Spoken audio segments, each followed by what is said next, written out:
ठीक है, चलो पहले स्टार्टिंग से देख लेते हैं, बेसिक से पहले इंपॉर्टेंट देखेंगे, फटाफट हो जाएगा, कुछ प्रॉब्लम नहीं, इजी है, पुराना ही सब पढ़ा ही है। तो इसमें इफेक्ट ऑफ मोशन, बराबर, तो इफेक्ट ऑफ मोशन में it can change the state of the rest और मोशन ऑफ द बॉडी, बराबर, शेयर किया है ना मैंने लिंक, हाँ।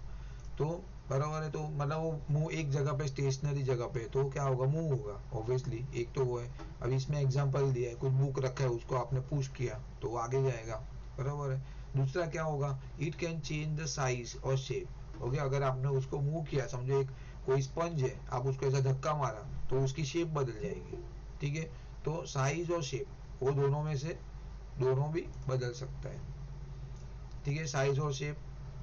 इट कैन चेंज द, मतलब उसका मीनिंग है डायमेंशन बदल जाएगा, साइज बदली, शेप बदला, उसका मतलब डायमेंशन में चेंज हो, लिखा है उसमें, by loading spring hanging from a rigid support, बराबर, आपने एक स्प्रिंग के ऊपर कुछ चीज लटका दिया तो स्प्रिंग की जो लेंथ थी वो चेंज हो जाएगी, तो यू कैन से it is a dimension, okay, उसका टेक्निकल वर्ड है डायमेंशन, ऐसा करके दिया है। फिर और क्या हो सकता है, बस ये दो चीज हो सकती है, और क्या लिखा है, बस, the force is that physical cause which changes either the size और शेप और द स्टेट ऑफ रेस्ट और of motion of a body. ये फोर्स का अभी तक जो हम डेफिनेशन था उसके बदले, मतलब now this is the new definition you can से, बराबर, अगर फोर्स, डिफाइन फोर्स पूछा तो ये लिखना पड़ेगा। A force is that physical cause which changes either the size और द शेप और स्टेट ऑफ रेस्ट और ऑफ मोशन ऑफ बॉडी, मतलब वो लेगा, साइज बदल बदल देगा, ओके। दूसरा क्या होगा, शेप बदल सकता है। तीसरा रेस्ट पे है तो रुक, मतलब वो मूव करेगा, अगर मूव है तो रुकेगा, तो चार चीज होगा, ऐसा करके लिखा है। एक उसमें दो ऑप्शन है, दो टाइप के फोर्स है, contact force, non contact force. Contact force मतलब आप फिजिकली उसको टच करोगे, कॉन्टेक्ट फोर्स। नॉन कॉन्टेक्ट मतलब जो आपका gravitational force, non contact force है। तो यहाँ पे लिखा है contact force, the force which are applied on bodies by making a physical contact, देखा, which them are called the contact force. Example दिया है, फोर्स ऑफ फ्रिक्शन, हम चलते हैं, वो भी एक टाइप का कॉन्टेक्ट फोर्स है। नॉर्मल रिएक्शन फोर्स, मतलब जब भी आप चलते हो तो सरफेस आपके सामने, मतलब आप सीधा जाते हो तो ऑपोजिट डायरेक्शन में जो फोर्स लगता है वो बोलेंगे reaction force. Force of tension exerted by string, मतलब आपने कुछ लटकाया तो जो टेंशन क्रिएट होगा वो, तो आपको ये पूछ सकते हैं व्हाट इज कॉन्टेक्ट फोर्स और उसका एग्जांपल, मैंने आई थिंक इसका मैंने टेस्ट लिया, उसमें पूछा भी था, okay. Force exerted by spring, simple है, force exerted on two bodies during the, मतलब दो चीज जा रही है, दो बाइक का टकराव हो गया, दो गाड़ी का एक्सीडेंट हुआ, तो अल्टीमेटली दो बॉडी का एक्सीडेंट हुआ, दैट इज अ कॉलिजन, टकराने की वजह से जो आया वो कॉन्टेक्ट फोर्स। सिंपल है, बहुत इजी है, ये एग्जांपल में कुछ भी प्रॉब्लम नहीं है। ये फ्रिक्शनल फोर्स है, ऑब्वियसली आपने यहाँ पे कुछ चीज रखा है तो क्या लिखा, when a body slide over A rough surface, वो तो छोड़ो, हम चलते हैं, आप बाइक साइकिल चला रहे हो, मैं बाइक चला रहा हूँ, कार चला रहा हूँ, तो वो हो गया मेरा फ्रिक्शनल फोर्स, ठीक है। We know all this stuff in past. Now normal reaction force, मतलब मैंने अभी भी बोला आपको, आप जा रहे हो उसके सामने रोड जो फोर्स क्रिएट करेगा when I am driving, it is a normal reaction force. When a body is placed on a surface, the body exerted a force downward equal to its weight on the surface, but the body does not move because the surface exerted an equal and opposite force on the body normal to the surface, which is called the normal reaction force.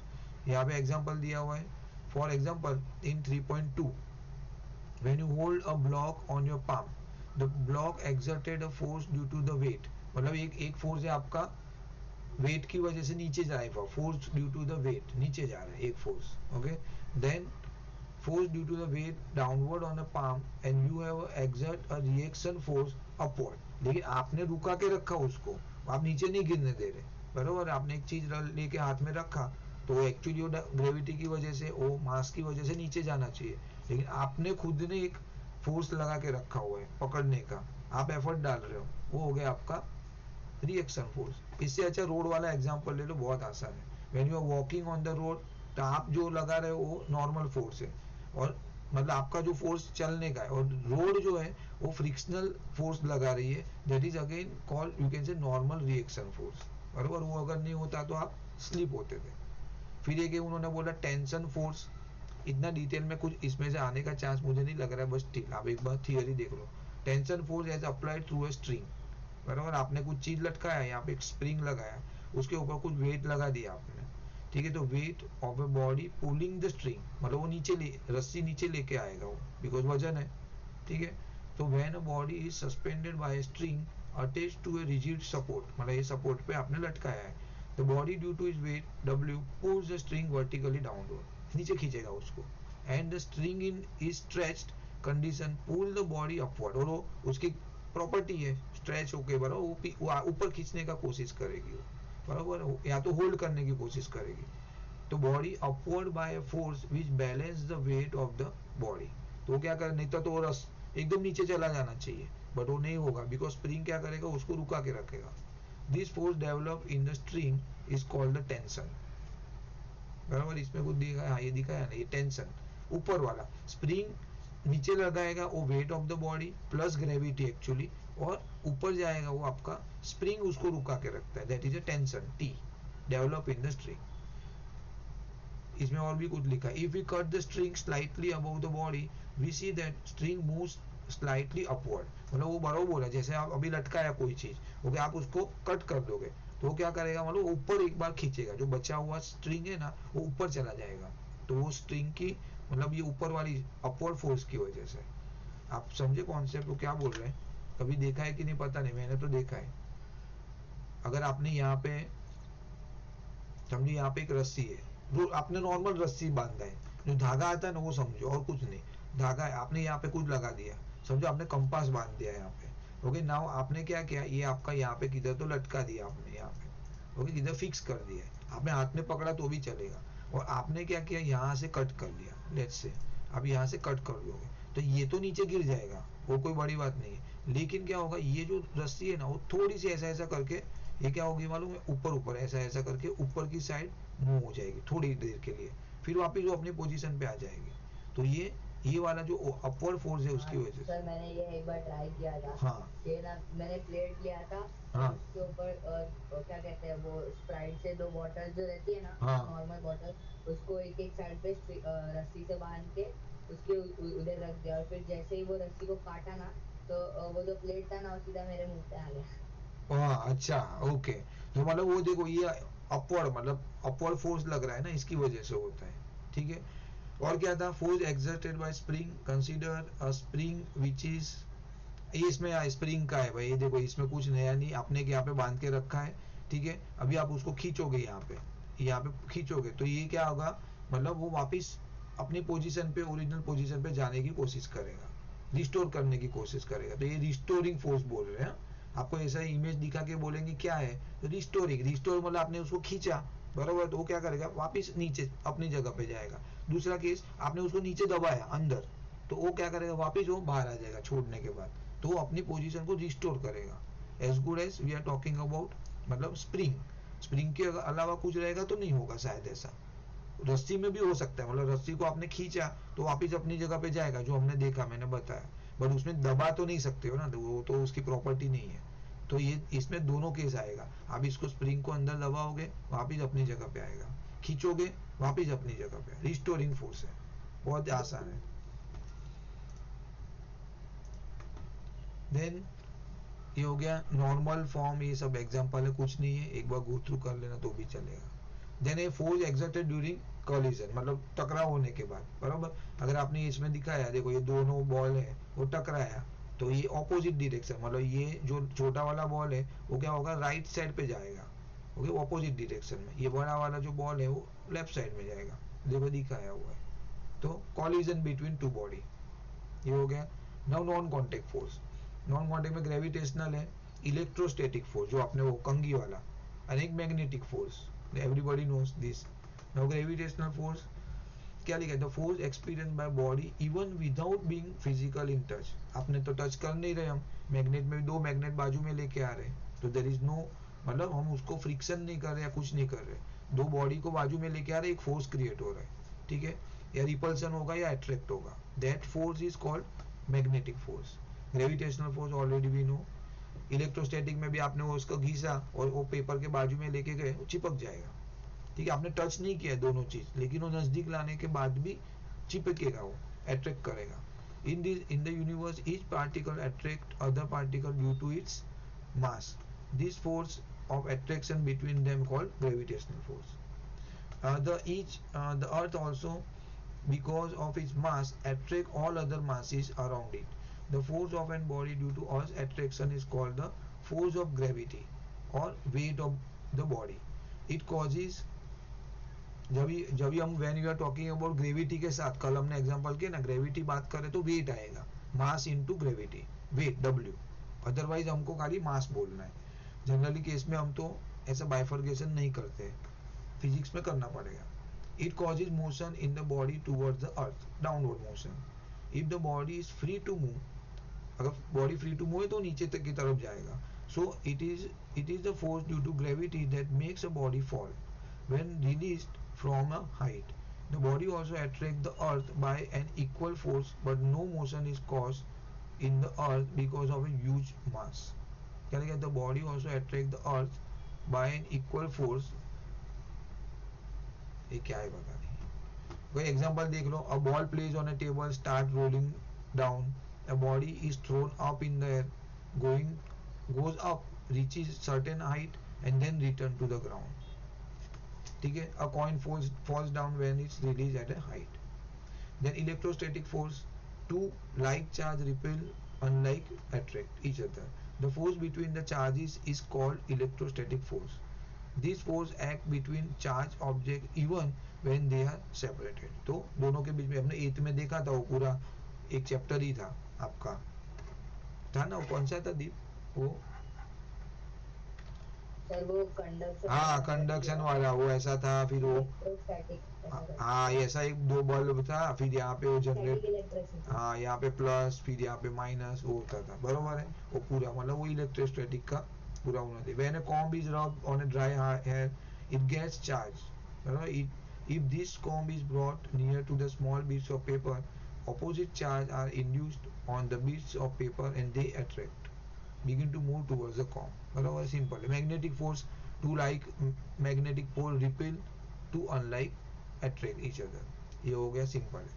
ठीक है. Now general character of non contact force. तो non contact, हाँ sir ये electrostatic force में भी two like charge वो repel होता है, अनलाइक अट्रैक्ट, और मैग्नेटिक में भी वैसा होता है. तो उधर में डिफरेंस क्या है?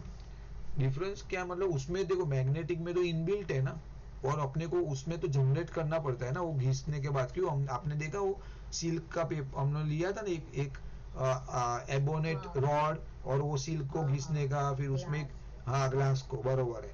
और एक वो क्या था फर वाला, तो वो हम लोग को we have to rub to each other with each other and उसमें से जनरेट होगा.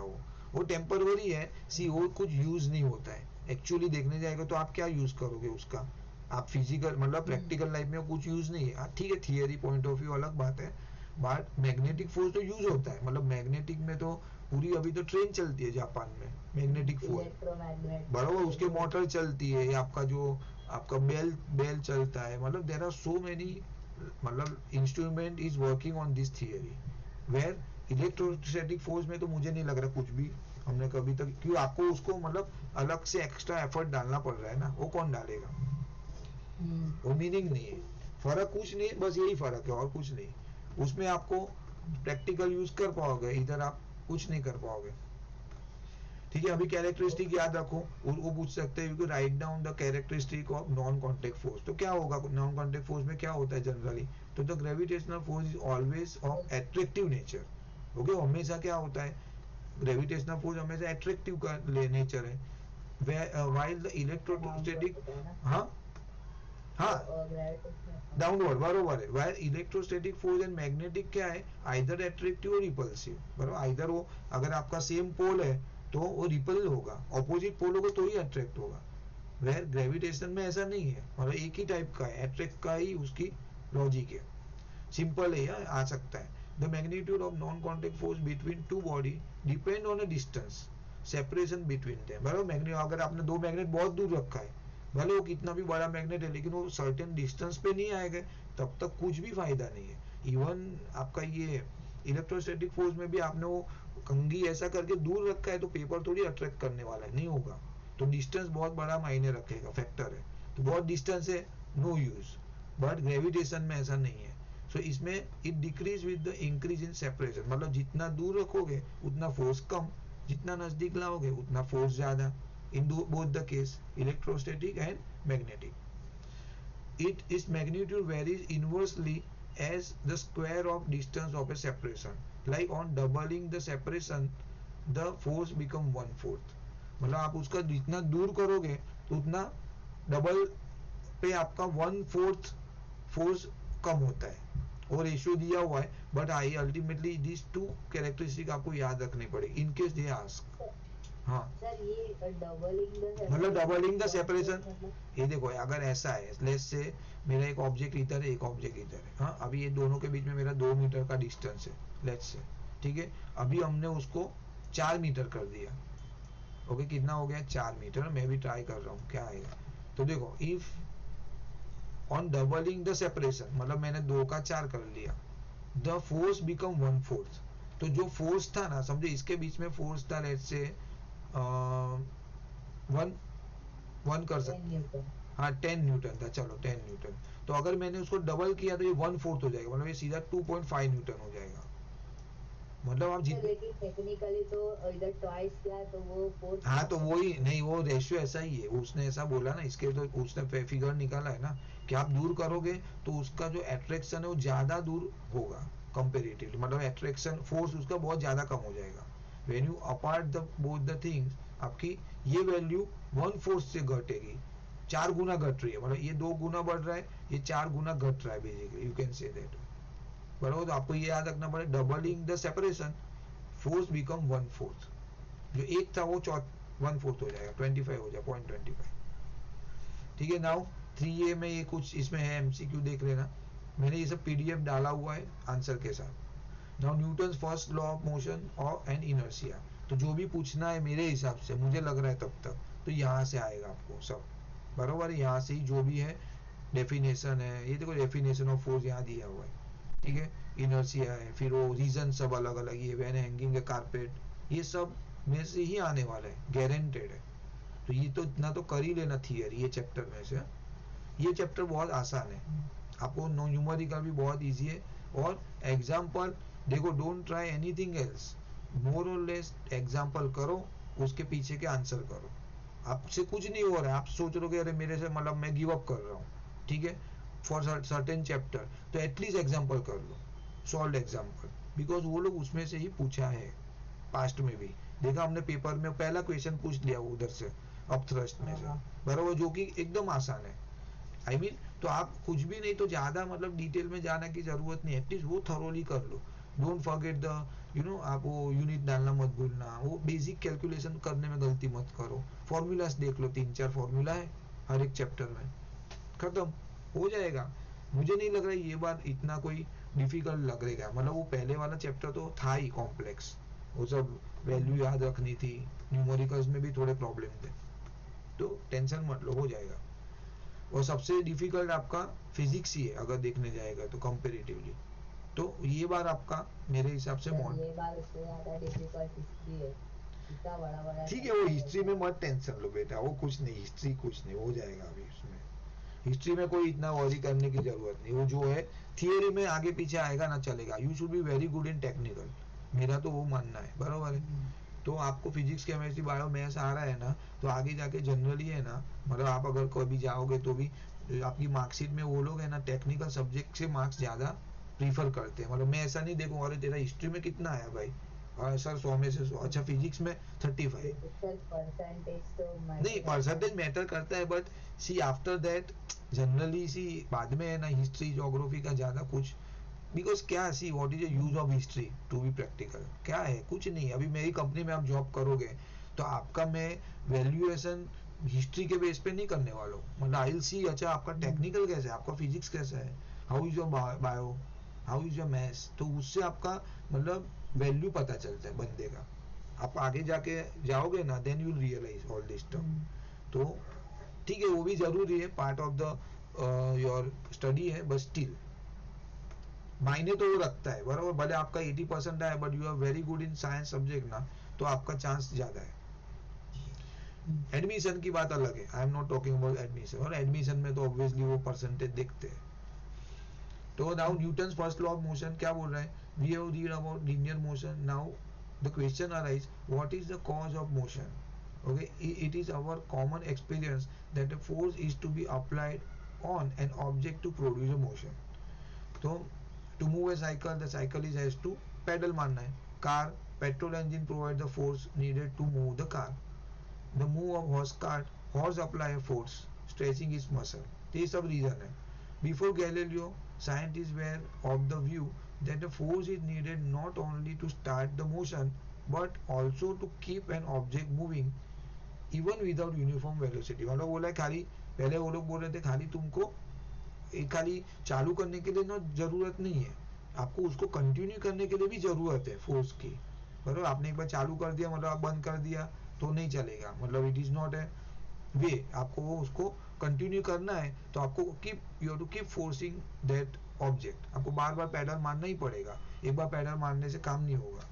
In other words, an object remain in motion so long as external force is applied to produce motion remains present मतलब बरोबर बोला ना उसने कि जब तक आपको पैडल मारते रहोगे तब तक वो साइकिल चलेगा, अगर बंद किया तो रुक जाएगा।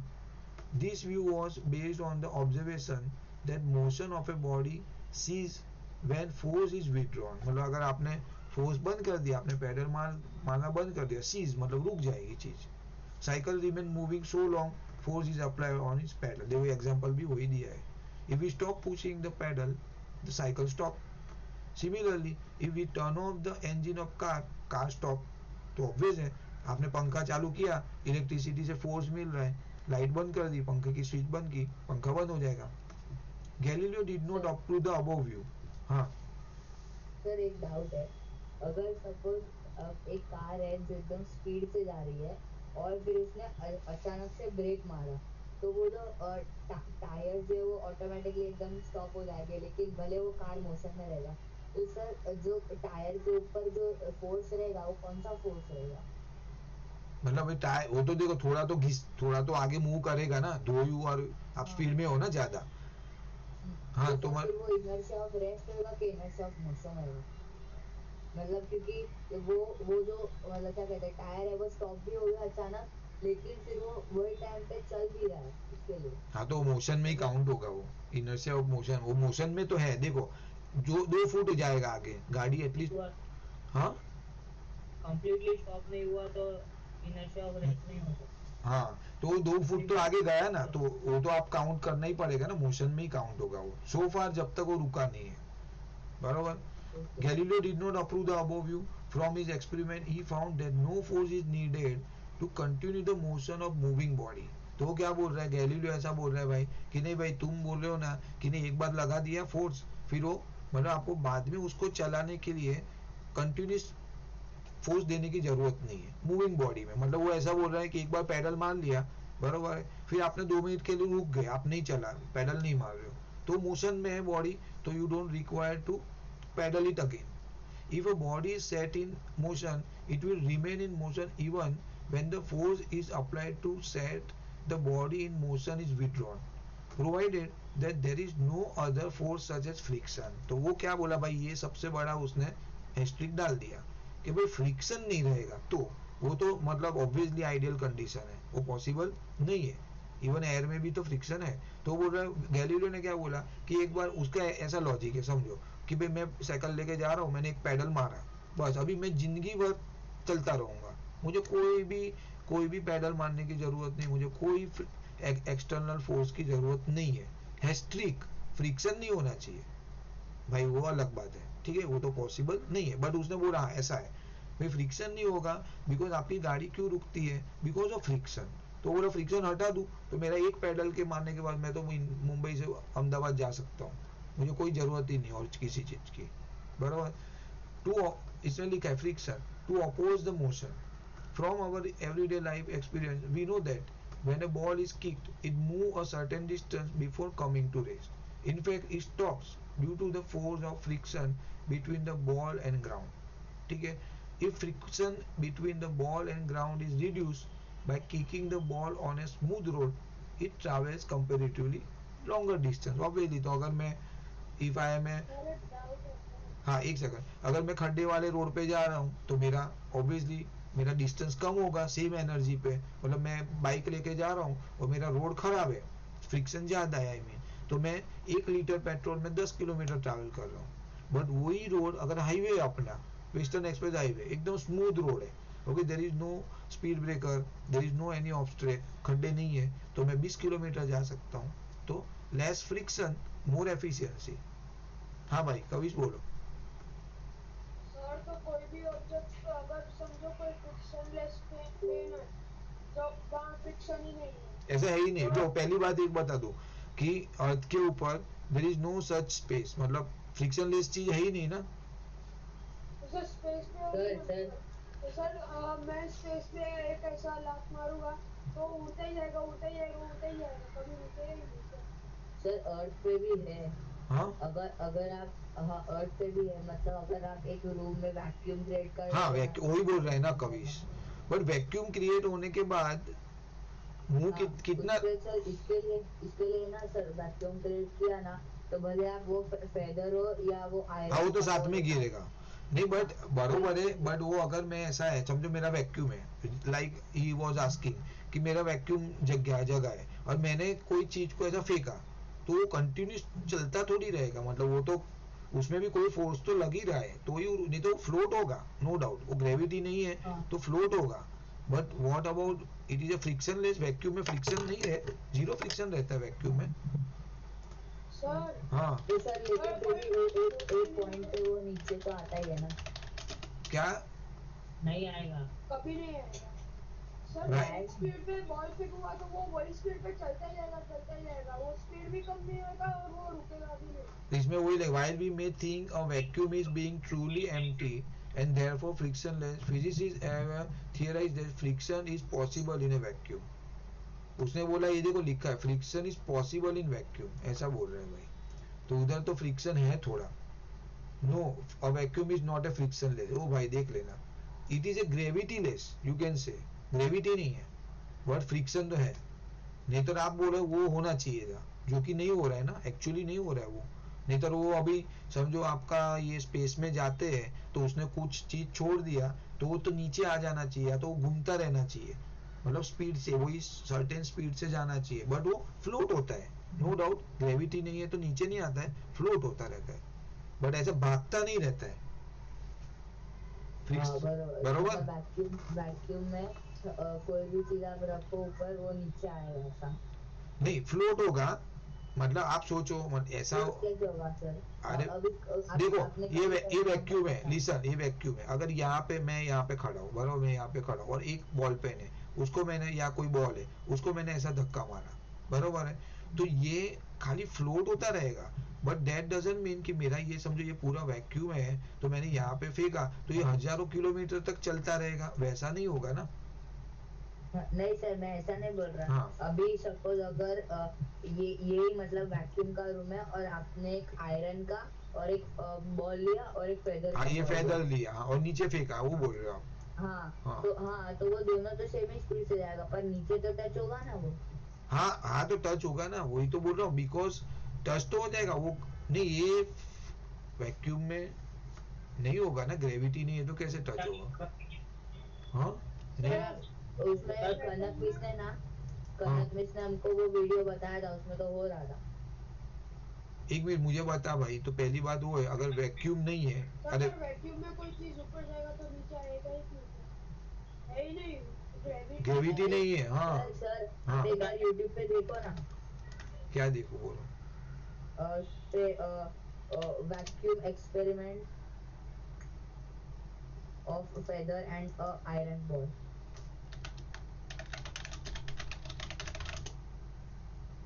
फेदर लिखा नहीं इसमें, ये बोल हाँ रही है। सर ये पहला वाला है, हाँ।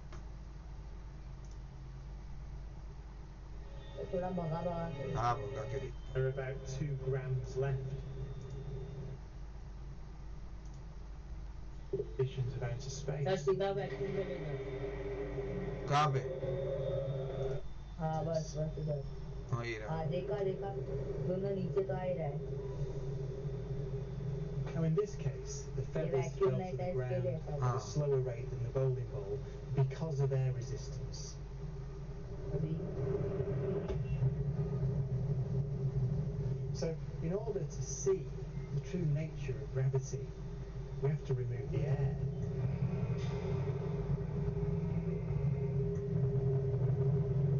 भाई क्या किया है उसने? 1,000 cubic feet of air from the chamber.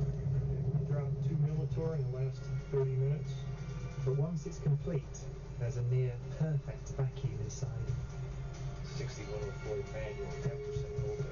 Station 1, go for drop. PCD 30-1, pressure set point at 240 psi. Here, go for drop.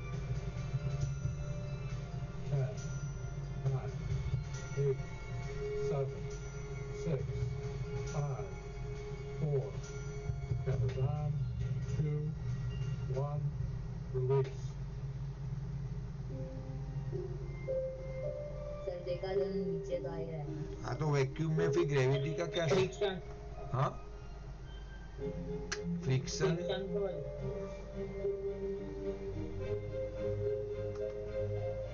Sir अभी इसमें एक डाउट है, अगर वैक्यूम में ग्रेविटी नहीं होता तो फिर ये नीचे क्यों आता है?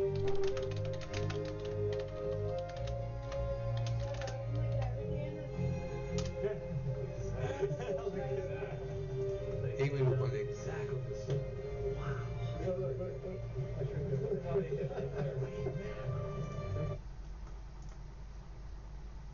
The value of the gravitational constant g in vacuum is है gravity इसमें भी भाई.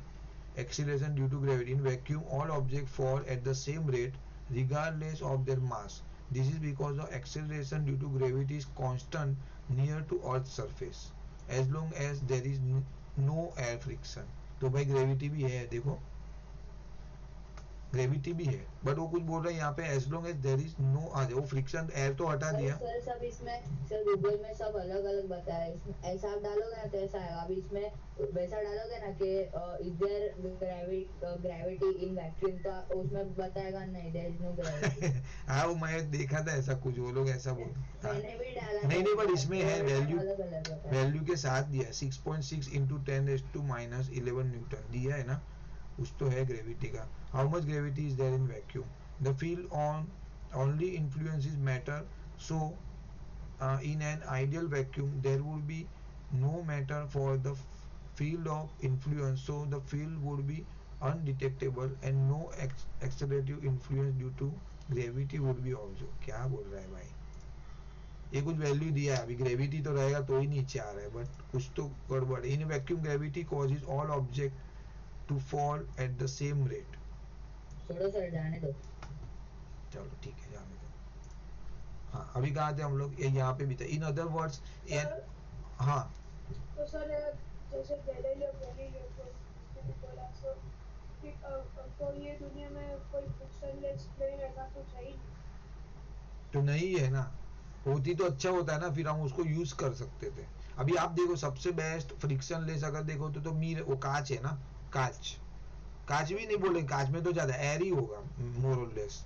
इसके लिए वो ये लोग ने बनाया है ना ये मैग्नेट पे, जापान वाले ने क्या बनाया मतलब ऐसा एक ये ट्रैक है और उसके ऊपर ये आपका कार का वो है, अरे ट्रेन का डिब्बा है.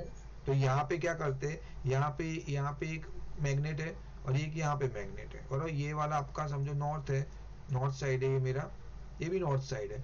ठीक है, तो ये दोनों क्या होगा, रिपेल होगा. एक सर्टेन लेवल तक वो लोग ऐसा रिपेल करेंगे तो वो मूव करती रहेगी आगे. तो there is a very less, मतलब यहाँ पे खाली ओनली एयर का फ्रिक्शन लगेगा बस, दैट्स इट. उसके अलावा मतलब ये सबसे best to best friction less चीज है तो ये है मेरे हिसाब से. बिकॉज इवन कांच के ऊपर भी तो फ्रिक्शन लगता ही है आपका, ओवर ए पीरियड वो रुक जाएगा गार्ड. आपका जो मार्बल आपने डाला है कम होगा पर लगेगा. हाँ लगेगा. हाँ बोलो दीप. In other words, an object if once set in motion moves with uniform velocity if no force act on it. So a body continues to be in state of rest or state of uniform motion unless an external force is applied. This is called the Galileo's law of inertia. तो ये पूछ सकते हैं भाई, mark कर लेना, क्या है वो सिंपल है, मतलब अगर आप उसको कुछ नहीं किया टच तो उधर ही रुकेगा, अगर आपने उसको मूवमेंट में रखा है तो मूव ही करता रहेगा, बट वो फ्रिक्शन लेस होनी चाहिए चीज, बरोबर ऐसा लिखा है। हाँ सर डाउट सर, हाँ अगर ये लॉ जो है वो गैलीलियो ने डिस्कवर किया है तो न्यूटन फर्स्ट लॉ क्यों भूल गया? हाँ हाँ सर ये लॉ है ना, तो गैलीलियो ने हाँ, तो डिस्कवर आगे किया है आगे तो न्यूटन ने कुछ किया रहेगा, आगे आएगा ना, ये देखो लिखा है Newton put the above observation in form of law which is called Newton's first law of motion, देखो आया ना। तो मतलब तो सर इसने क्या खाली किया, उसको रिपीट किया हाँ just। रिपीट मतलब उसने उसने मतलब न्यूटन ने चोरी की। चोरी नहीं, मतलब ये अरे आगे भी ऐसा ही होता है ना, चोरी नहीं बोल सकते। न्यूटन तो चोरी है। अरे ऐसा नहीं होता है, देखो आपने कुछ चीज ढूंढा बराबर है, अभी मैंने उसके ऊपर और मॉडिफाई किया, मैंने और उसको स्ट्रांग बनाया वो थियरी को, फिर और तीसरे आदमी ने जाके उसमें और जो भी खामियां थी वो निकाली और उसने और फाइनल उसको किया, तो ग्रेजुअली क्या होता है मॉडिफाई होते होते फिर एक आपको फाइनल चीज मिलती है which we use to apply in our daily life, तो वैसा है। तो अल्टीमेटली देखो पहले वाले का भी तो सबसे बड़ा इंपॉर्टेंस है ही है, आप उसको कंसीडर करना ही पड़ेगा, बिकॉज वो उसने नहीं ढूंढा होता तो आपको तो बहुत डिफिकल्ट हो जाता था, क्योंकि आपने तो चौथे वाले बंदे से लेके मॉडिफाई किया है, सो आपका इंपॉर्टेंस इतना नहीं है जितना वो फर्स्ट वाले का है, बट फर्स्ट वाले का लफड़ा वो है कि उसने एकदम प्योर नहीं बनाई चीज, बराबर, उसने बहुत खामी वाली है चीज, एरर वाली है, आएगा ना देखो ना, तो उसने क्या बोला, प्री कंक्लूड। ऐसा थोड़ी है सर, वो तो उसने और मॉडिफाई किया है, उसने तो बोला भी है कि फ्रिक्शन जैसा फोर्स होता है। हाँ तो क्या बोल रहे हो स्टॉप आप, करो यार। हाँ बट भाई पहले उसने बोला ना ऐसी एक बॉडी है, उसको आप पुश करोगे तो मतलब वो एक फोर्स जैसा अप्लाई होता है, उसको रुकाता है, अगर आप धक्का मारोगे तो मूव करता है, वो उसने नहीं बोला, उसने पहले वाले ने बोला है, आपने बोला वो समझो, और बाद में मैंने उसको और मॉडिफाई किया, तो आपका इंपॉर्टेंस नहीं गिनेगा, ऐसा मैं बोल रहा हूँ, साइंटिस्ट वो भी तो उसका भी तो इक्वली पार्टिसिपेशन है ना वो थियरी के लिए, बिकॉज फर्स्ट तो आपने ढूंढा वो, फिर मैंने ढूंढा, फिर दीप ने उसमें मॉडिफाई किया, फिर काव्य ने किया, तो काव्य चौथा है, बट काव्य को सबसे ज्यादा क्रेडिट मिलती है, I mean to say that, आप समझे क्या बोलना चाह रहा हूँ, काव्य अगर अगर कविश ने ढूंढा नहीं होता तो काव्य क्या करता था तभी, बराबर, उसने तो चौथे लेवल पे मॉडिफिकेशन किया है, तो आएगा देखो होगा, अभी उससे अपने को क्या करना है, छोड़ो ना। If a body is at rest, it remain at rest unless a force is applied. Okay, a body is moving, it will continue to move with the same speed in the same direction unless a force is applied on it. तो अगर friction force apply हो ही रहा है मतलब ये तो रुक जाएगा, उसने बोला एस्ट्रिक डाल दिया unless a force is applied, तो ये क्या था, लेकिन एक इसके लिए from above discussion we concluded, ठीक है। नाउ न्यूटन ने क्या बोला, put the above observation in form of law which is called Newton law, उसने क्या बोला स्टेटमेंट इसने ऐसा डाला, according to Newton first law of motion if a body is in state of rest, वही तो बोला उसने, क्या बोला, it will remain in the state of rest and if it is in the state of motion it will remain moving in the same direction with same speed unless an external force is applied, तो उसने actually क्या किया मालूम है, इसने तो बोला नहीं वही बोला है, लेकिन इसने क्या किया था मालूम है आपको, डिफरेंस पता चला, इसने थियरी टर्म में बताया, वर्बली बताया, बरोबर है कि भाई ऐसा ऐसा होता है, अभी ये बंदे ने क्या किया, उसके न्यूमेरिकल्स मतलब उसकी एक उसने वो दे दिया, क्या बोलते हैं, एक इक्वेशन दे दिया, वैल्यू दे दिया, भाई इतना करोगे तो ये लगेगा अप्लाई, मतलब वो सब आपके जो सम्स आते हैं ना वो इसके बेस पे उसने टेक्निकल वैल्यू निकालने के लिए उसने दिया, ये मेजरिंग, ये देखो लिखा है ना, क्वालिटेटिव डिस्कशन, ओके, आएगा देखो इसमें, Newton first law can be understood in the following two parts, एक डेफिनेशन ऑफ इनर्शिया डेफिनेट, तो उसने क्या बोला, ये एक थियरी पॉइंट ऑफ व्यू आएगा, और एक था ना उसने बोला भी था, क्या नाम दिया उसने ये लोगों ने, क्वालिटेटिव, गैलीलियो। नहीं क्वालिटेटिव मतलब ये मेजरिंग, ये क्वालिटेटिव मतलब मेजर कर सकते हो आप, अभी आपने अभी मैं बोला आपने क्या, आपने आपका पेट भर गया, बोला मेरा पेट भर गया, खाना खा के मेरा पेट भर, फिर मैं बोलूँ वैल्यू बोलो उसकी, तो आप वैल्यू नहीं दे पाओगे उसकी, बरोबर है, अगर आपने मूवी देखा, हाँ मेरे को मतलब आई फील हैप्पी, तो व्हाट कितना क्या हैप्पी की वैल्यू बताओ मुझे, तो आप वैल्यू इसने दिया है, इसने वैल्यू निकालने की जो लॉजिक है वो उसने न्यूटन ने करवाया, इसके लिए उसका ज्यादा मतलब नाम आता है, अभी सर न्यूटन, हाँ ऐसा रख दो ना, गैलीलियो से Newton first law of motion. तो मैं अभी उन्होंने जो थियरी, ये गवर्नमेंट फॉरेन वो लोग का जो रहता है जो भी अभी ऑर्गेनाइजेशन, सर के हाथों में थोड़ी है। हाँ मतलब ठीक है, ऑर्गेनाइजेशन जो रखता है वो अपने को फॉलो करना पड़ता है और क्या। ओके, तो definition of inertia in the first part Newton's first law gives a definition of inertia, मतलब वो पहला पार्ट में क्या बता रहे हैं उसमें ये definition of inertia according to which an object cannot change state by itself, मतलब वो रुका है तो रुका ही रहेगा, मूव करता है तो मूव करेगा until you put it any force on that. If object is in state of rest it will remain in the state of rest. If it is moving in some direction it will continue to move, okay, on the same speed until आप कोई एक force apply करो, बराबर है. The property of an object by virtue of which it tends to remain its state of rest or of motion called the inertia. It is an inherent property of each object, मतलब हर एक property की, हर एक object की inherent property, मतलब मैं movement में हूँ तो मैं मूवमेंट में रहूंगा, if I am on state position मतलब रेस्ट पोजीशन तो मैं रेस्ट में रहूंगा, वो अपनी इनहेरेंट मतलब अपने मालूम इनहेरेंट पहले का वो उसका खुद का प्रॉपर्टी है. तो आपको इनर्शिया का डेफिनेशन आएगा तो ये लिखना पड़ेगा. नाउ डेफिनेशन ऑफ फोर्स वापिस आया, वो पहले भी कुछ था, ये वापिस आया. The second part of the Newton first law define force according to which force is that external cause which can move a stationary object or which can change the state of motion of a moving object. ये definition of force है. इसमें और भी लिखा, force is external cause which tend to change the state of rest और state of motion of object. तो I think ये box वाला ही कर लेना इनर्शिया का.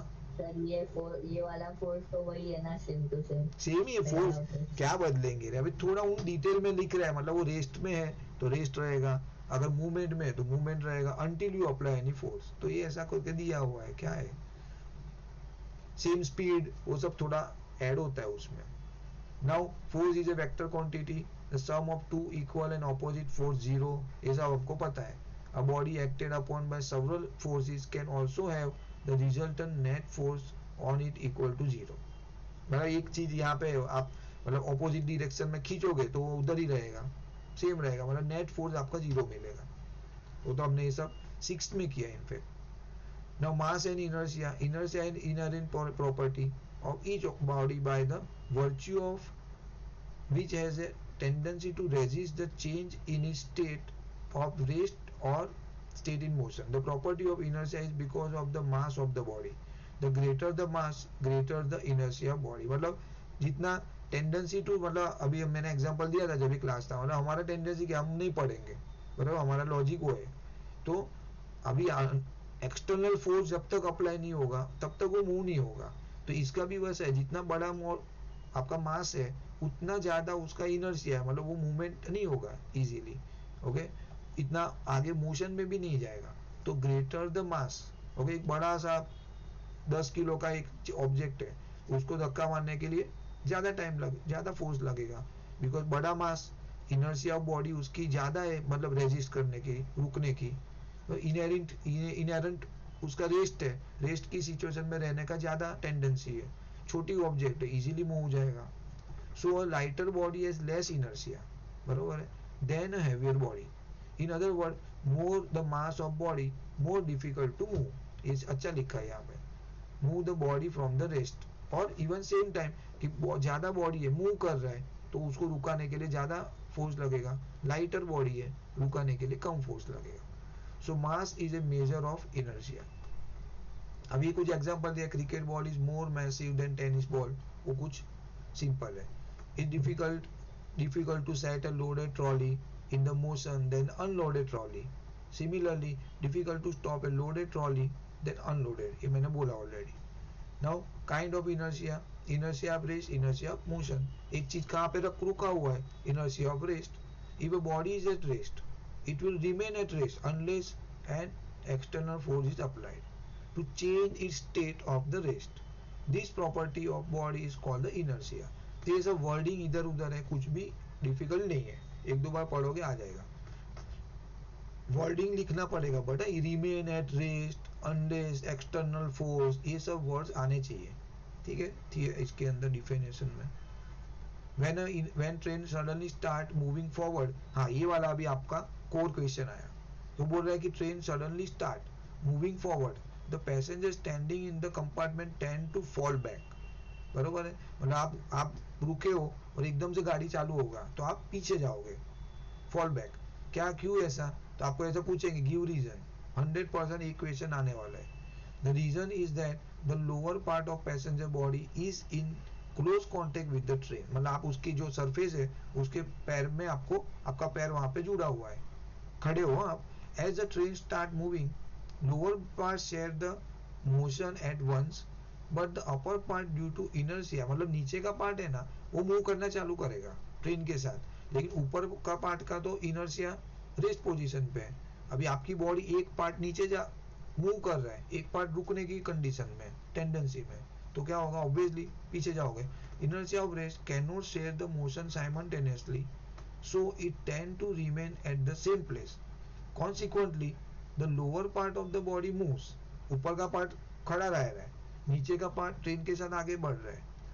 Moves ahead, the upper part is left behind, तो नीचे का पार्ट आगे चला गया, ऊपर का पार्ट उधर ही रुक रहा है, तो ऑटोमेटिक आप पीछे जाओगे। The passenger tend to fall backward. तो ये समझने में तो बहुत इजी है, नो डाउट, बट आपको लिखना थोड़ा डिफिकल्ट हो जाएगा। तो वर्डिंग्स लिखना, ये सब लिखना पड़ेगा, सब जो भी उन्होंने बोला है ना, ये ट्रेन स्टार्ट, मेरा जो बॉडी कॉन्टेक्ट में upper part due to the inertia, देखो ये सब वर्ड आना चाहिए। But the upper part due to inertia of rest can not share the motion simultaneously, मतलब वो साथ में नीचे का पार्ट जा रहा है आगे, ऊपर का पार्ट टेंडेंसी है रेस्ट पोजीशन की, ऐसा लिखना पड़ेगा आपको। So it tend to remain at the same place. दूसरा है when a hanging carpet is beaten, मतलब ऐसा कारपेट है उसको आप लाकड़ी से मार रहे हो, बराबर, उसमें धूल मिट्टी रहता है। With the stick the dust particle start falling out it, तो उसमें जो डस्ट पार्टिकल है नीचे गिरना चालू करेगा। तो क्या बोल रहा है ये तो हमने देखा भी रहेगा, बट अभी टेक्निकल क्या है, द रीजन हाँ सर मैंने देखा है। अरे कुछ नहीं, ऐसा लटका दिया आपने और ऐसा मारोगे तो नीचे पड़ेगा मिट्टी। सर क्योंकि वो जो डस्ट पार्टिकल थे वो इनर्शिया ऑफ रेस्ट के कारण वही जगह पे रुकते हैं, हाँ। अचानक से वो कारपेट पे वो फोर्स आता है ना तो हट जाता है, बरोबर, कारपेट हटा, फोर्स ऑफ ग्रेविटी के कारण नीचे आएगा, बरोबर है। तो ये बस ये जो आपने बोला वो आप लिखोगे, आपको पूरे मार्क्स आएंगे। The reason is that the part of carpet where the stick is strike, आपने वो कारपेट पे मारा, comes in a motion at once, मतलब आप उसको मारा तो वो मोशन में चला गया, कारपेट मूव करने लगा। But what happen while the dust particle settle on it for remain in position due to inertia of rest, लेकिन उसके ऊपर जो डस्ट पार्टिकल है ना वो तो उधर ही रुकने की टेंडेंसी में है, वो फर के ऊपर। तो क्या हुआ, वो चीज मूव कर गई, वो उधर ही खड़ा है, तो ऑब्वियसली वो नीचे गिरेगा ग्रेविटी की वजह से। The part of carpet move ahead with the stick leaving behind the dust particle which fall down due to the earth's pull or you can say gravity। तो ये पूरा अच्छी तरह आप ड्राफ्ट किया, पूरे मार्क्स मिलेंगे। Don't try to add your own word, मेरे हिसाब से ये पूरा लिखना पड़ेगा आपको लॉजिकली। सेम है, on shaking the branches of a tree fruit fall down, same situation है, खाली आपको वर्डिंग वो चीज बदलना है, कारपेट और डस्ट को रिप्लेस करना है ट्री की ब्रांच और फ्रूट के साथ, देख लेना। Then on striking the coin, ये पूछा हुआ है, ये वाला पूछा है सेमिस्टर में। On striking the coin at the bottom of A pile of carrom coin with striker, हमने देखा है ना वो कैरम खेला तो हमने सबने, ऐसा ऐसा रहता है, बरोबर। हाँ, और इसको मारा तो ये निकल जाएगा और ये पूरा बंच ऐसा वापिस आ जाएगा, बरोबर ना। तो ये बहुत लोग तो ये सीधा निकालते हैं यहाँ पे बॉक्स के अंदर, मालूम है, ये पूरा यहाँ पे चला जाता है, बहुत जो ज्यादा प्रो रहते हैं वो। ठीक है, तो क्या है, the reason is that the striker hits the lower coin, it moves while the remaining pile due to the inertia of rest remain where it is and ultimately take the place of original pile due to the force of gravity. तो नीचे का coin निकल गया, ऊपर का जो पूरा ये बंच है, ये पूरा बंच है, वो क्या होगा, ये नीचे आ जाएगा यहाँ पे ग्रेविटी की वजह से। और ये दोनों वर्ड लिखना पड़ेगा, देखो हर एक केस में ग्रेविटी आ रहा है और इनर्शिया आ रहा है, ठीक है ना, due to inertia of rest position, ये दोनों चीज आपको लिखना पड़ेगा, ये दो वर्ड लिखना मेरे हिसाब से। क्या हुआ, कोई मैसेज किया?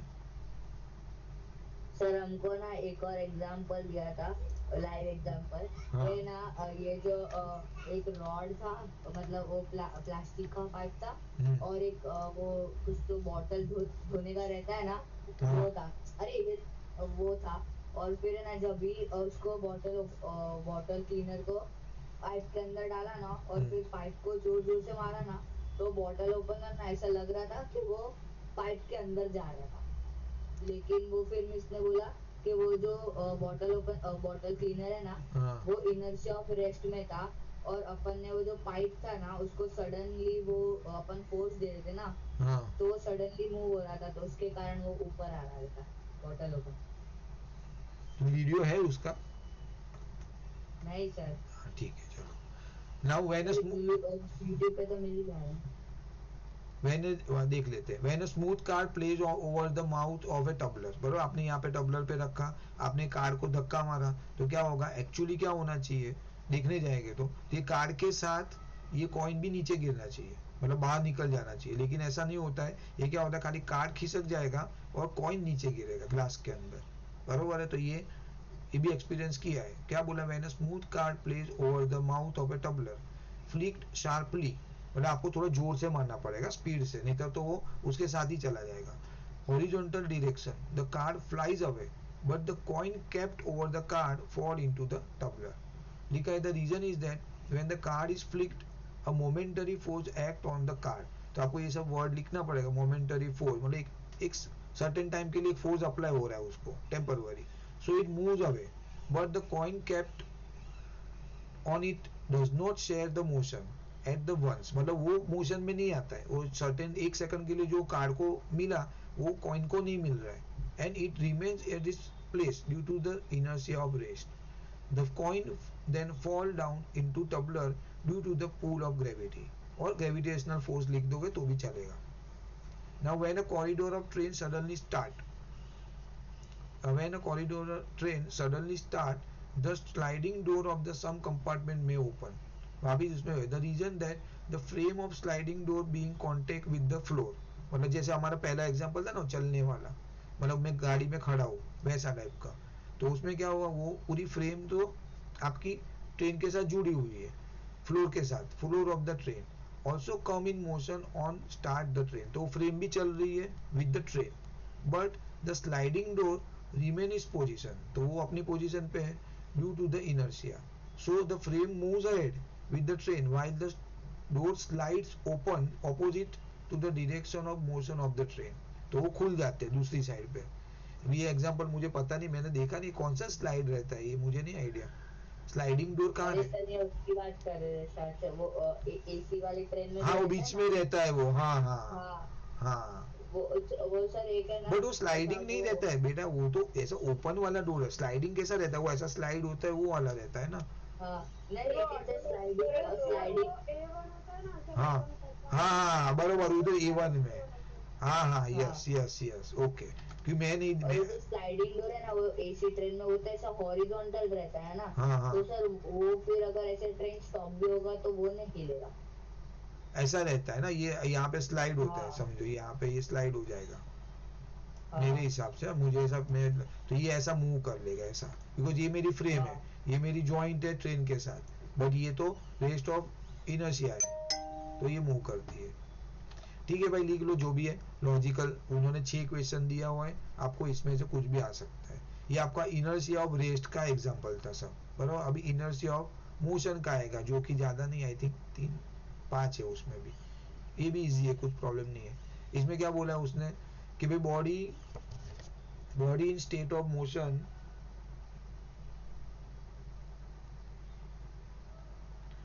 body a body in a state of motion continue to be in state of motion with the same speed in the same direction in a straight line until external force is applied on it to change its state. This property of body is called the inertia of motion.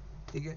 Now a cyclist riding along a level road does not come to the rest immediately after he stops pedaling. तो बोला the reason is that, मतलब वो बोल रहा है कि अगर मैं राइड कर रहा हूँ तो मैं बंद कर दिया तो तुरंत रुकेगा नहीं, ऐसा बोल रहे तो हाँ नहीं रुकेगा भाई, थोड़ा तो मोशन में रहेगा, जब तक फ्रिक्शन लगता रहेगा सर्टेन लेवल के बाद रुक जाएगा. The reason is that the bicycle continue to move due to the inertia of motion even after cyclist stop applying the force on the pedal. The bicycle comes to rest after some time as a result of retarding force of friction. Friction retarding force reverse. पहला था ना एक reverse, कौन सा था, एक force apply किया था ना उसने, opposite reaction force, you can से रिएक्शन, वो रिटार्ड रिएक्शन एक ही है. retardation force retarding force of the friction between the tire and bicycle and the ground, tire of bicycle and ground. दूसरा है when a passenger jump out of a moving train he falls down. बरोबर, तो आप चालू train में नीचे उतरोगे तो क्या होगा, बेसिकली आपकी बॉडी मूव कर रही है ऊपर की पार्ट, ओके, और ऑल ऑफ अ सडन आपके पैर जमीन के साथ टच में आ जाएंगे तो यू विल फॉल डाउन. आपका मतलब वो मोशन में नहीं रहोगे. अगर आपको ऐसा उतरना है तो आपको उतरने के टाइम रुकना नहीं है, you have to keep walking. हाँ, थोड़ा भागना है with the train, okay, slower. अगर आपकी ट्रेन थोड़ी स्लो जा रही है और फिर भी उतरना है आपको, ट्रेन के साथ साथ भागो आप, देन आपकी दोनों की कॉम्बिनेशन सेम रहेगी, स्पीड सेम रहेगी, then you can able to stop after certain time. ऐसा होता भी है.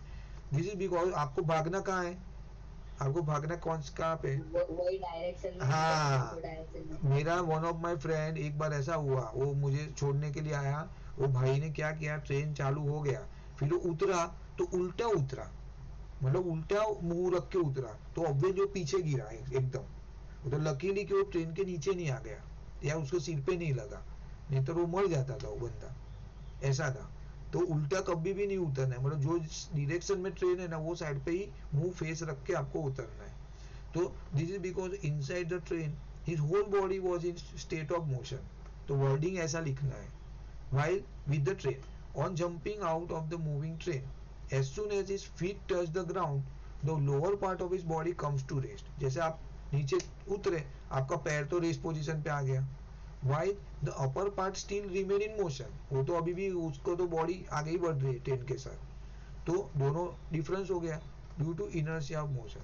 As a result he falls in the direction of motion of the train. तो आप कहाँ पे गिरोगे, जो साइड पे ट्रेन जा रही है वो साइड पे आप गिरोगे. To avoid falling, the passenger feet touch the ground. He should start running on the ground. मतलब आपका रन करते करते ही आपको उतरना है. When a running car stops suddenly, the passenger tend to lean forward. Brake मारा तो अपन ऐसा आगे बढ़ते ना, इसके लिए तो बेल्ट मारते हैं ना, वो कार का बेल्ट. हाँ, नहीं तो क्या होता है, बहुत लोग ऐसा ही, पहले ऐसा ही होता था ना, तो अभी आप उछल के ब्रेक मार दिया तो उछल के कांच से बाहर निकल जाता है बंदा, उसमें मर जाते थे. तो इसके लिए वो लोग आगे के पैसेंजर को तो मतलब वो बेल्ट बांधने को कंपलसरी किया है. अगर नहीं है वो कैमरा में आया तो 2000 फाइन है. और नॉट ओनली दैट, अगर आपको नहीं पता रहेगा शायद, अभी रिसेंटली जो टाटा है ना, टाटा कंपनी अपनी रतन टाटा की, तो इसका एक पार्टनर है यू कैन से. तो वो बंदा कार में जा रहा था, बरोबर है, ये साइड पे कार जा रही है इससे, तो यहाँ पे ये आपका this is your driver, this is your, उसका कोई पार्टनर था, फैमिली मेंबर, वो बंदा इधर बैठा था, ओके, फिर भी वो एक्सीडेंट में मर गया. ये बंदा मर गया, सोचो, बिकॉज उसने क्या था, उसने बेल्ट पहना नहीं था, और he was a very rich fellow, बहुत मतलब करोड़ों रुपया था, और ड्राइवर को कुछ नहीं हुआ, ये बंदे को कुछ नहीं हुआ because they wear the seat belt. अभी इसको क्या लगा कि मेरे को पीछे बैठा हूँ, ओके, आई डोंट रिक्वायर्ड, और समहाउ कुछ तो हुआ प्रॉब्लम, एक्सीडेंट हो गया, ब्रेक मारा उसने जोर से, तो ये बंदे का डेथ हो गया. मतलब क्या होता है, देखो आपका सीट भी किधर टकरा गया, ये उसकी सरफेस है, ऊपर रूफ है, जोर से टकराया, इमीडिएटली डेथ. ऐसा है. तो इसमें सेम चीज है. The reason is that in a running car, तो आपको ये वर्ड लिखना पड़ेगा, ऐसा एकदम स्पेसिफिकली लिखो. द रीजन इज दैट, ऐसा लिखना है, in a running car the whole body of the passenger is state of motion. आप जा रहे हो तो आपकी बॉडी भी कार के साथ मोशन में है. When car stops suddenly the lower part of the his body being in contact, मतलब आपका नीचे का पार्ट, ओके, पैर जहाँ से बैठे हो आप, हाँ नहीं नीचे, हाँ बैठे हो, तो वो भी मूवमेंट में है, बरोबर है. When a car stop suddenly lower part of his body being in contact with the car comes to rest. मतलब कार रुक गई तो आपका नीचे का पार्ट भी रुक गया. ऑब्वियसली आप सोचो, आप खुद ही कार हो, कार रुकी मतलब आप भी रुक गए. But what about your upper body, वो तो मूवमेंट में है. comes to rest immediately but upper part remain in the state of motion due to inertia. तो ये सब वर्ड आपने लिखा, आपने प्रॉपर लिखा, rest immediately but is upper part remain in the state of motion, बस. बट ड्यू टू इनर्शिया नहीं लिखा, again it is a problem. तो ड्यू टू इनर्शिया लिखना, आई थिंक कविश ने बोला था कि वो टीचर ने कुछ बोला है ड्राफ्ट, बरोबर ना? हाँ पहले ना according to the law of first law of motion पूरा लिखना है वो हाँ लॉ, बाद में वो पूरा एक्सप्लेन करना है, बाद में फिर वो जो क्वेश्चन था ना एंड दिस इज दिस हाँ. So this are this. तो आप लिखना due to first law of motion. हाँ अरे नहीं, हमारा मतलब मिस ने क्या बोला पता है, या तो हम ऐसा लिख सकते हैं according to first law of motion, हाँ. या तो हमें मेंशन करना पड़ेगा कि this is due to inertia of rest और मोशन, दोनों में से कोई एक. हाँ ऐसा ठीक है, दोनों लिख दोगे तो कुछ नहीं, but ultimately due to inertia लिखो. फर्स्ट लॉ ये क्यों हम लोग सब डिस्कस करें भाई, फर्स्ट लॉ ऑफ मोशन की वजह से उसने बोला है न्यूटन ने, तो बस वो दो चीज ऊपर वो लिखो, नीचे ड्यू टू इनर्शिया लिखो, खत्म. बाकी तो ज्यादा कुछ आपको लॉजिक पता ही है. Okay, an athlete often run before taking a long jump. तो बोल रहा है कि भागने मतलब लॉन्ग जंप के टाइम पहले वो ऐसा बाजू में से जंप नहीं करता है, वो आगे से आके पीछे से आके भागता है थोड़ा और बाद में वो जंप करता है. तो क्या वो आप मोशन में रहोगे तो उतना लंबा आप जंप कर पाओगे, जैसे वो रियांस करता है ना, वो भागता है फिर वो हाई जंप करता है बेसिकली. तो the reason is that by running he bring his entire body in state of motion. Though we know also, बराबर, ये कैसे होता है क्या होता है सब पता है, लिखना पड़ेगा भाई, that is a difficult task. तो लिखा है the reason is that by running he brings his entire body in the state of motion. When the body is in motion it become easier to take a long jump. खत्म. इतना मस्त है, 2 mark. A ball thrown vertically upward by a person in a moving train comes back to his hand. ऐसा बोले तो आपने ऐसा फेंका तो वापिस आपके हाथ में आ जाएगा. The reason is that the moment when the ball was thrown it was in motion along with the person and the train. तो बॉल भी आपके साथ ही मूव करेगा, आपने फेंका तो बॉल भी मूव कर रहा है, आप भी मूव कर रहे हैं, ट्रेन भी मूव कर रहा है. He remain in the same state of forward motion. मतलब सभी एक साथ में जा रहे हैं, तीनों लोग, train, ball and yourself. Even during the time of ball remains in air. मतलब एक्चुअली हवा में है तभी भी वो जा ही रहे आगे, वो रुक नहीं रहे. It is also in motion, parallel. Upward motion, same horizontal motion. The person inside the air, the person, the inside the air and the ball and मतलब वो बोल रहे एयर, आपका बॉल, आप खुद और वो जो भी कार है या जो भी है ट्रेन है, सभी चीज all move ahead by the same distance due to the inertia and so the ball fall back into the palm of its return. मतलब वापस आपके हाथ में आएगा. अदरवाइज क्या होना चाहिए, बेसिकली आपने ऐसा फेंका तो आप तो आगे जा रहे हो तो बॉल पीछे जाना चाहिए, मतलब आपसे दूर जाना चाहिए, बट वो आपके हाथ में आ जाएगा because everything in same direction, same motion. ये हो गया आपका. इसमें से पूछने वाले क्वेश्चन है, मुझे ऐसा लग रहा है. फिर आपका है ये अभी करना है कि you want to do it tomorrow? Sir रहने दो. क्रिस्टी क्या करना है इसमें, थोड़ा थियरी टाइप है. तो कल करते हैं. हाँ कल करते हैं, चलो अभी आज आपको इतना भी 1 घंटा हो गया. अभी देखो ये देखो, कल हम लोग क्या कर लेंगे, ये linear momentum and Newton second law of motion करेंगे और उसके न्यूमेरिकल कर लेंगे कल, ऐसा करेंगे. आफ्टर रात को क्लास करना पड़ेगा लेकिन ना चलेगा आप लोग को, मतलब अपना आफ्टरनून का क्लास तो रहेगा ही, वो जो अपना है क्या बोलते हैं, तो 9-10 बजे के आसपास रखना. आप लोग बोलो तो अभी रखूंगा, मुझे क्या, मैं तो 2-3 बजे तक जागता हूँ, मुझे तो कोई 9:30 को रखो ना, 9:30